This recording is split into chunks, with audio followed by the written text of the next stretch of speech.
picturing a sad little dog right now, sitting in the corner, looking at a puddle over there. You know what you did. You know exactly what you did. Bad. Bad.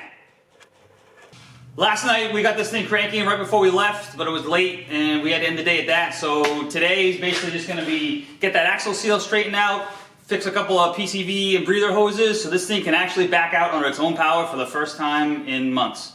Are you ready to not push? Yeah, I'm ready. Did you not eat your Wheaties this morning? Because we are not gonna need them. It's the last time I pushed this thing, so. Stay tuned.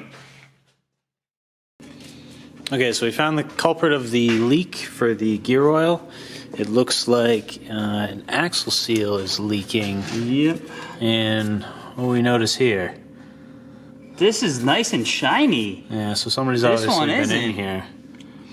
I was really hoping it was just gonna be a crush washer gasket or something stupid because I was too lazy to find one and I just sent it back in there, but no, it's an axle seal, so hopefully that's all it is and it's not a telltale of something more nefarious from this side of the transmission, but we'll find out on first test drive. So you're just gonna change the seal and see what happens? Yep. Are you gonna put a new axle in there as well? Or? No, we got a new seal coming from the dealership. We'll change out the crush washers, we'll really fill it back up with fluid, and then make sure it doesn't pee on us again, and then see how she drives.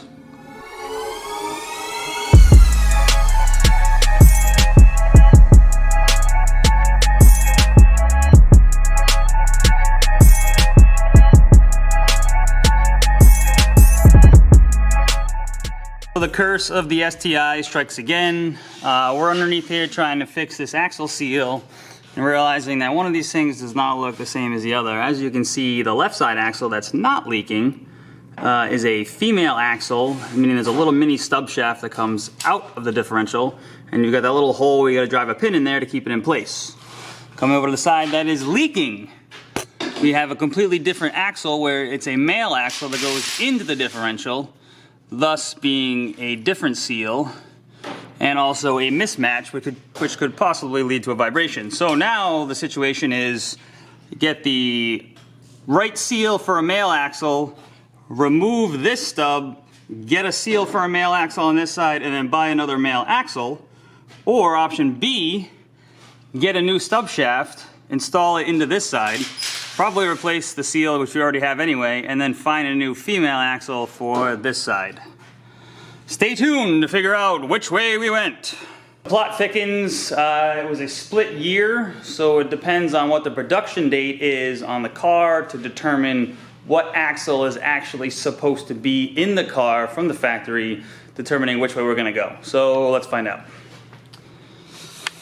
Let's see what we got here. Survey says this is an 04, and that says 4 of 03. So this is gonna be an early production. Let's go find out. 2 of 2003 to 8 of 2003, and then the split for 9 to 9 of 2003 to 3 of 2004. So this was 4 of 03, so this is gonna be the early axle. Great. Racking it up there, STI. Profit margin? Down the tubes. Running the VIN number and the production date, this vehicle is supposed to have a stub shaft sticking out of the transmission and a female axle. So that's the way that I would like to put it back together.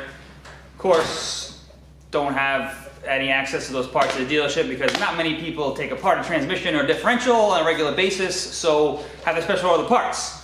Trying to stay on track, so as always we have a plethora of spare parts, and somewhere up here, I don't know if I'm anywhere close, but let's hope so, like in this area, see that crate up there? That has a 6-speed that actually has, it's been rebuilt with JDM gears, so I've been saving that, but I don't know if that's an early or a late model 6-speed, so it might have a stub shaft, it might not. So I'm gonna jump up there, see what it's got in it, and if it does have shafts in it, then I'm probably gonna try and rob one out of that while we're waiting for a new one to get delivered, so that way we can stay on some sort of pace. So let's see what happens.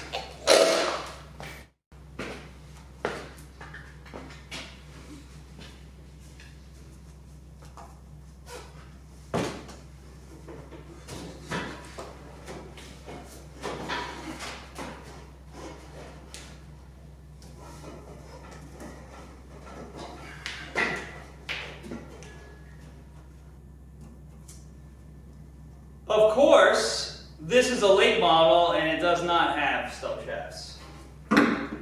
So, see if I get down, I'm killing myself now.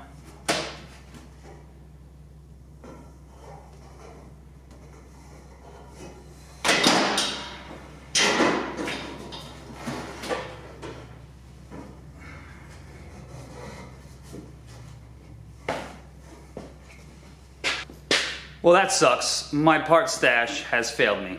So you'll see a lot of people go at this with either a punch or a chisel, and they'll start hitting on these tabs. Sometimes you get lucky and it spins out. Other times you get not so lucky and they start to break off, like you can see somebody's been in here. The proper way, obviously, there is a tool for it, but simple enough. This is just a universal spanner tool to get off clutch fans. Comes with all these different bits and adapters. Get the right size, span it up, twist it in there, works perfect. Nice and cheap, and it's universal.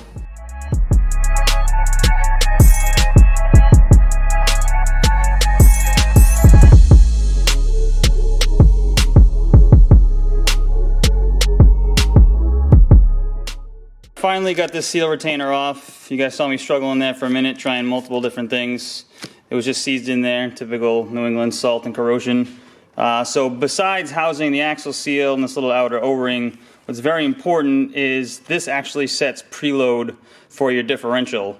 So the more you tighten this, the tighter it goes on the bearing. So you always want to make sure that you're marking where it was before. These 3 dots line up with that tooth, that cogged tooth that bolts in for alignment. So I know exactly how many turns this came out and exactly where it lines up, so I can set it right back. So let me get the seal in this thing, since there's pretty much nothing left to it except the outer ring, and then we'll be all done.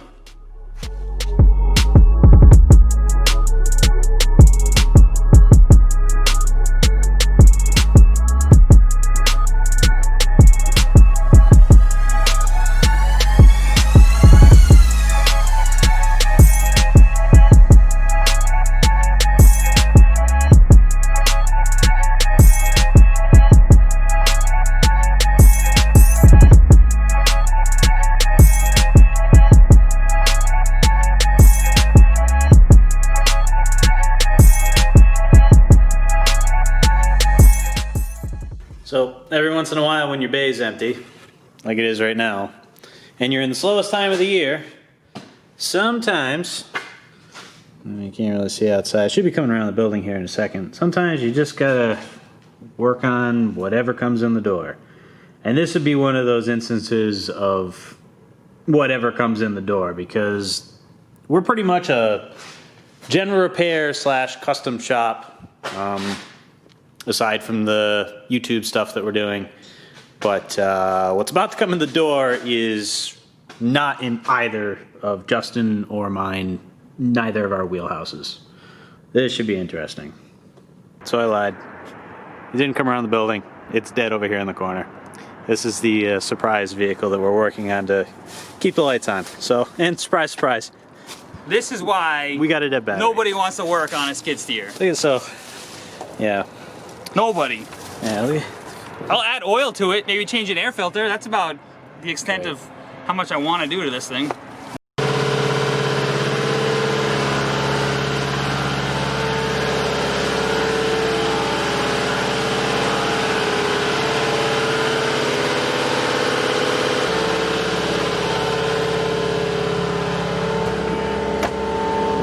So, you know what I feel like when I'm getting in this thing?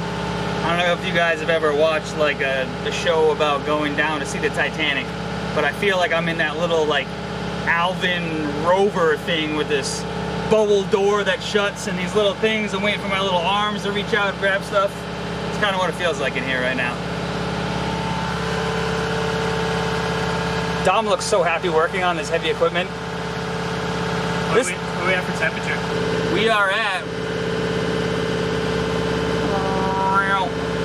171. Are we at full rabbit here? Oh, that's right. No, we're not at full rabbit. Okay. We could go more if we needed to, so we're on full hot. Trying to get some heat in this thing. Because, you know, heavy equipment, you gotta have heat to plow because you get spoiled, so let's get back to it. The end of a productive but not so productive day. It's Friday. I want to get out of here. Dom's already gone for the day, for the night, I should say, because it's late. The next time you see us, it's going to be working on this thing again, and then maybe a test drive. Even if it's just driving itself out of the shop around the parking lot, I'm fine with that, as long as it's not being pushed by manpower and it's being pushed by horsepower. And I don't mean hooking it to a horse-drawn carriage, because that's not the kind of horsepower that I want. So, anyway, catch you next time.